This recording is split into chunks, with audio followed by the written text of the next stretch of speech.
I'm Tiger Height, and I'm here to make Impact Wrestling and Pro Wrestling majestic again. I actually liked this show. I thought it was, for the most part, an entertaining show.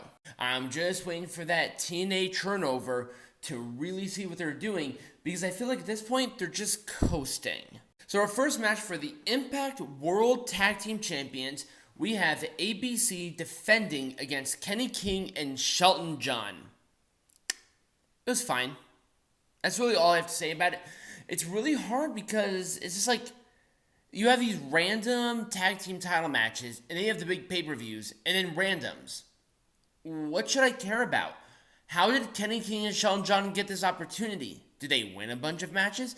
Did they do anything? I can't remember, and I watch the show literally every week. It was 1-2 Sweet for the win. ABC won.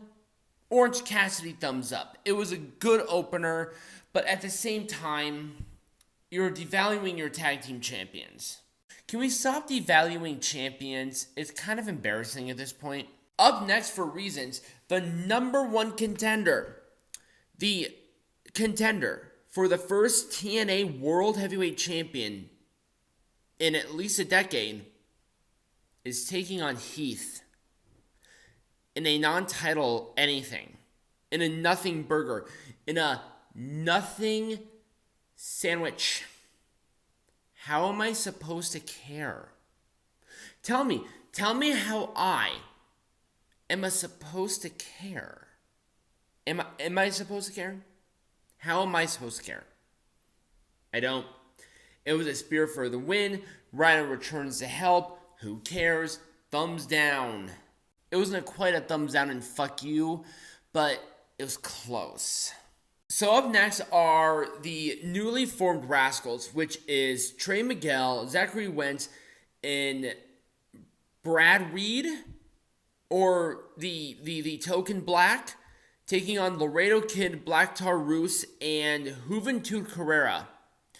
This is how we're using Juventud Guerrera against the Rascalz, where this member, they were promoting so much as like the original Rascal. No, the original Rascal that I know of is in NXT. Now, the other one, Zachary Wentz, he should still be in NXT, but the bitch who's going for drunk driving and resisting an officer lied. It's not his fault, but that's his reality. It was Destination Hellhole for the Luchadors to win. I thought it was actually kind of a fun, dynamic match. There was some good stuff in this. I'll give an Orange Cassidy thumbs up. Really close to a full thumbs up. Really close. Our next match was a mixed person tag team match. Kilynn King and Steve Maclin taking on Bully Ray and Jordynne Grace.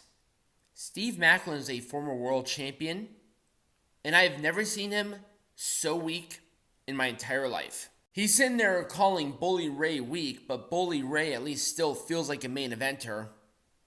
Instead of that goober, just sitting there losing, the matches feel the same, they totally killed all momentum. That's not his fault, but goddamn, put some more effort in. Jesus Christ, got to more. You had a main eventer here, but you fucking ruined him.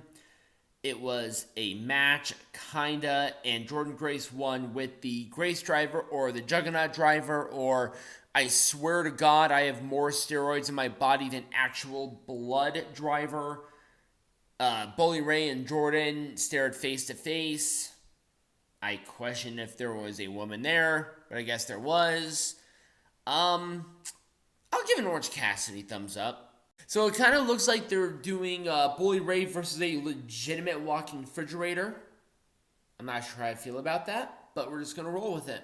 So I have no idea why people were having such an issue with this match.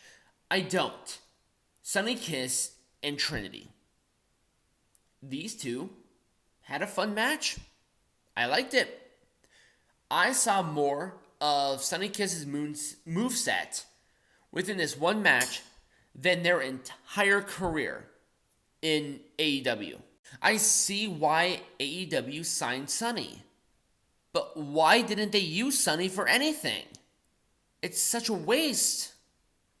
It's almost the same situation with Max. At the very least, Max is being used in a prominent role within the NWA, and I'm really hoping I see more with Sonny Kiss, not only in the Knockouts division, but maybe even in the male division.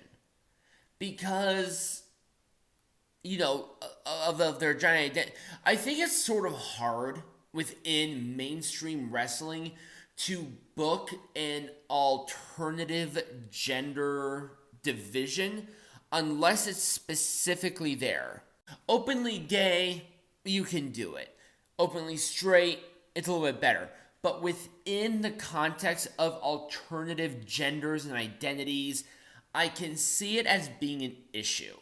But I think Impact Wrestling is doing this right. But also, I like that they are trusting Sonny to utilize their talents in a way that justifies their placement within this roster. I think Sonny really exemplified what they can do, and I am all for it. I knew that Sonny had something, and I think they're a great representation of that alternative gender identity, whatever persona, a lot better than Effie or whatever the fuck that dumbass's name is. Hell, I would even put Max above Effie. Now, I think Sonny is the more mainstream than Max, but I think both of them are perfectly justified within this. And I even talked about this as about being that alternative sort of aspect within wrestling. And where do those genders and identities really fit? And I think it really just bases on their skill set.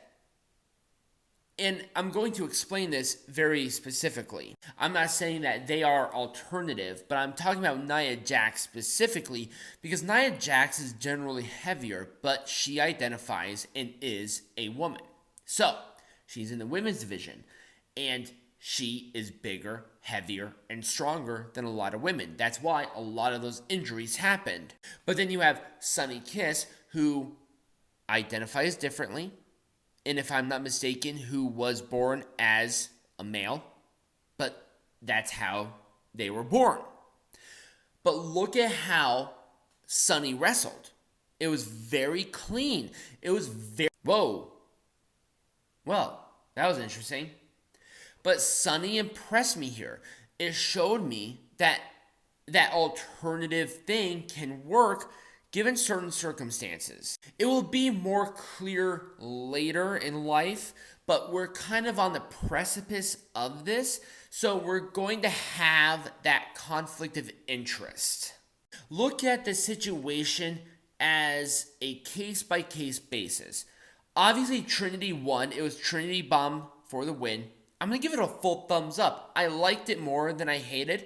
I thought there was a lot of potential here, and I hope Sonny stays within Impact. Hell, I'm going to Hard to Kill, and I'm really hoping I see Sonny on the card. And in our main event, Will Ospreay versus Josh Alexander.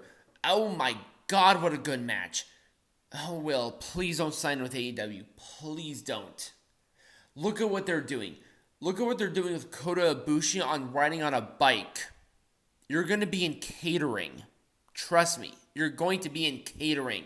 Because Tony will get use of your toy, but Scott D'Amore is going to treat you with respect. If you're leaving New Japan, go to Impact. Go to WWE. Go to one of the two. Period. End of story.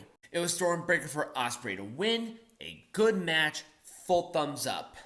And that was Impact. Let me know what you thought about not only my video, but Impact Wrestling in the comments down below, or right over here next to me. Subscribe to the channel, become a patron, and as always, be majestic. Oh, by the way, all that stuff will be in the link of the bio or in the Linktree description in the description.